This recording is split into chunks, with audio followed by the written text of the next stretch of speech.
Welcome to Bluebell Storytime Online. I'm Miss Mandi from the B.B. Comer Memorial Library here in Sylacauga. I've got a couple of books today about cats. I guess you could say this is a kitty cat story time. At the library right now, we are having a fundraiser for the Sylacauga Animal Shelter. Every year we put up a Christmas tree and we invite our patrons to come in and for $1 buy a little dog or cat ornament made out of construction paper and hang it on our tree. And all the proceeds will go to the Sylacauga Animal Shelter.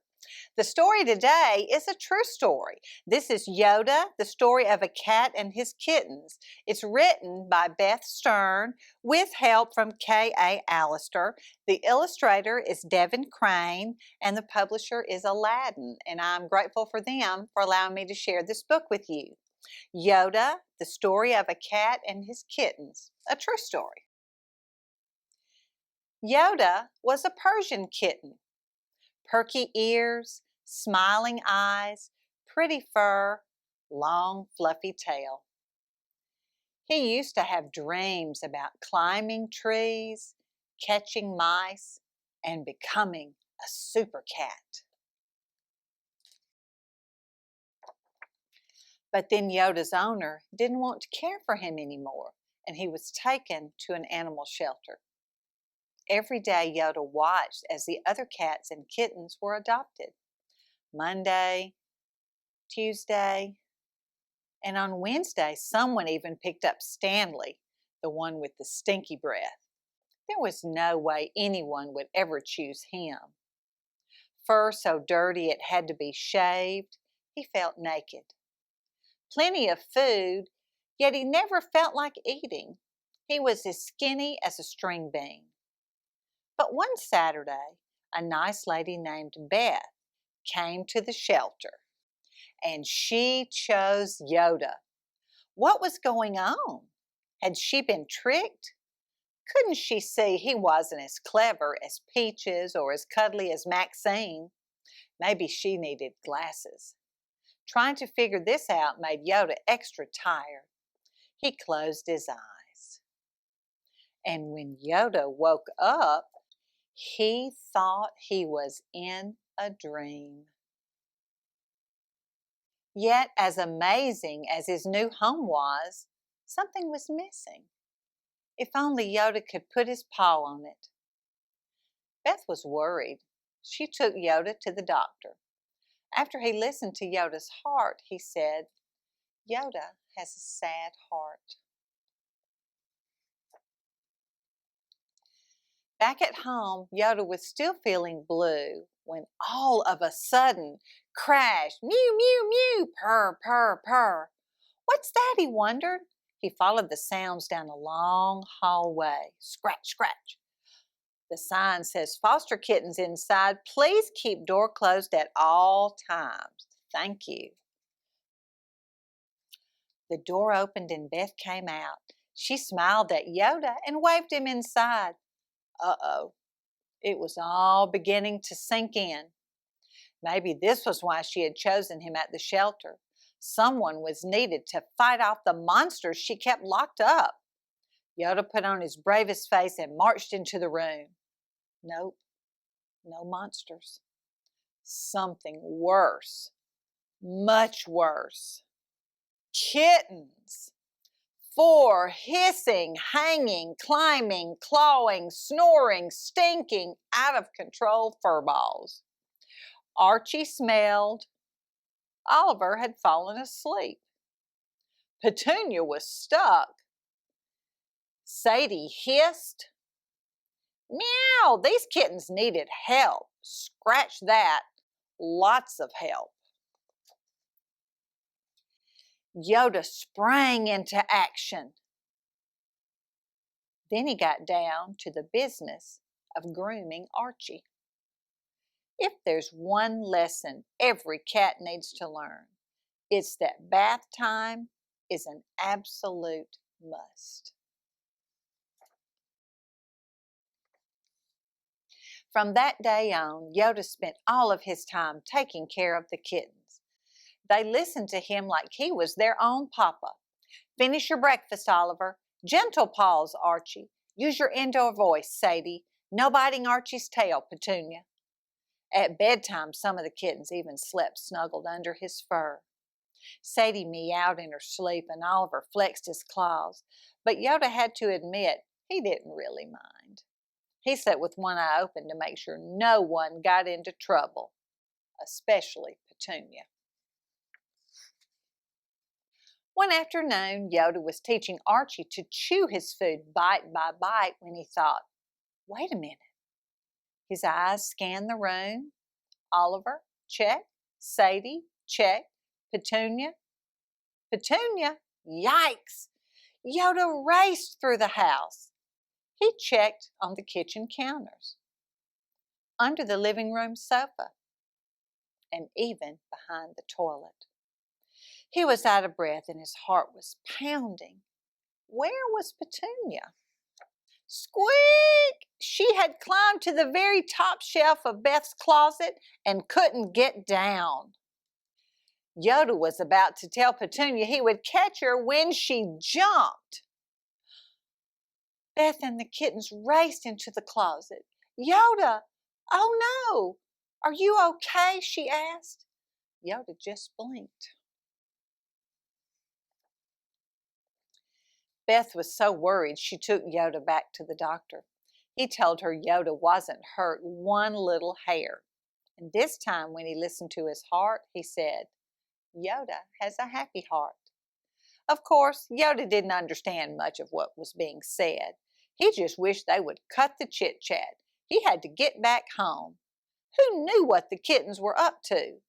Petunia could be climbing the drapes. Sadie could be attacking a school of fish on cat TV. That night, Yoda gobbled down his food and washed his fur, which had grown fluffy and white. Smiling at the kittens who were all sleeping around him, he caught a quick cat nap. Being a foster papa was tough work, but someone had to do it. And Yoda had finally become the super cat he'd always imagined he could be. All right, and there's a picture of Beth Stern and the real Yoda. This is a true story. What a wonderful story about her taking care of Yoda and him taking care of all those little kittens. All right, now I want us to sing a song about kittens, all right? I'm a little kitty cat, nice and sweet. Here are my whiskers, here are my feet. When I go out hunting, mice beware, or you just might have a scare. All right, let's do it again so you can do it with me. Okay, I'm going to be a nice little kitty cat. I'm a little kitty cat, nice and sweet. Here are my whiskers and here are my feet. When I go out hunting, mice beware, or you just might have a scare. All right, good. The next book I have is called That Stripy Cat.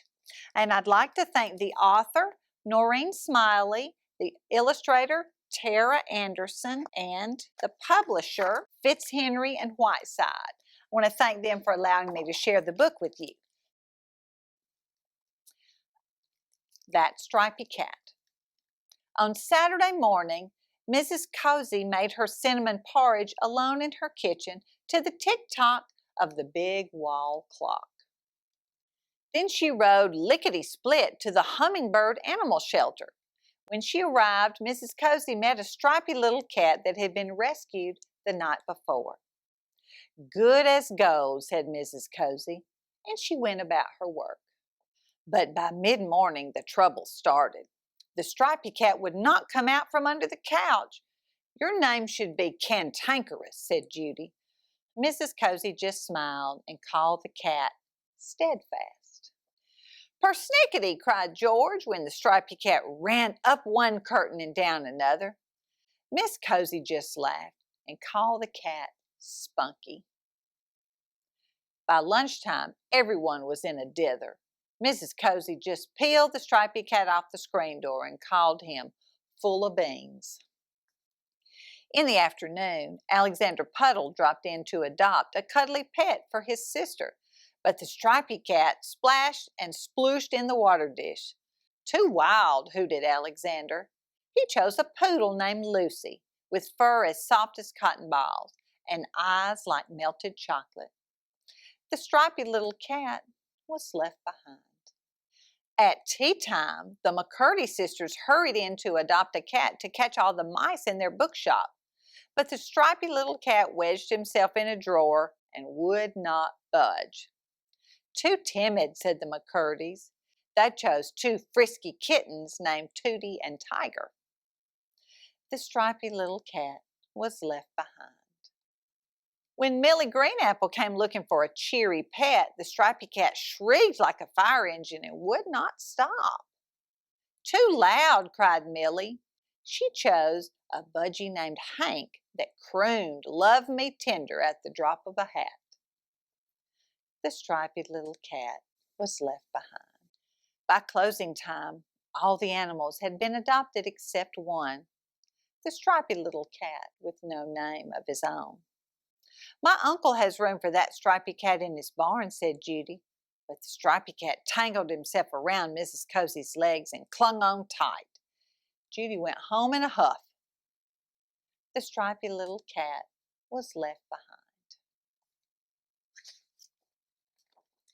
They need a ratter at the dump, said George. Maybe they could take that no-good cat. But the stripy cat stuck like a burr to Mrs. Cozy. George went home in a grumble. The stripy little cat was left behind. What a muddle, said Mrs. Cozy. She looked down at the stripy cat. The stripy cat looked back. That's it then, said Mrs. Cozy. And she took the stripy little cat home. At sunset, they played hide and seek in all the nooks and crannies. As hard to shake as gluey paper, said Mrs. Cozy.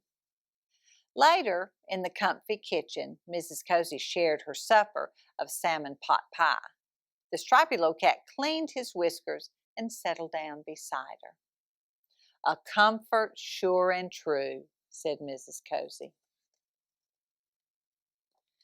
On the way upstairs, Mrs. Cozy sang, "You Are My Sunshine." The stripy cat followed close behind. While Mrs. Cozy soaked, the stripy cat perched nearby and watched the bubbles break, one by one. Constant as the sea, said Mrs. Cozy. By bedtime, the stripy cat was still stuck tight to her side. You are plucky, said Mrs. Cozy, as trusty as the fastenings on my sneakers. And she named the stripy cat Velcro then and there. Then they snuggled together under the crazy quilt as the moon rose in the night sky.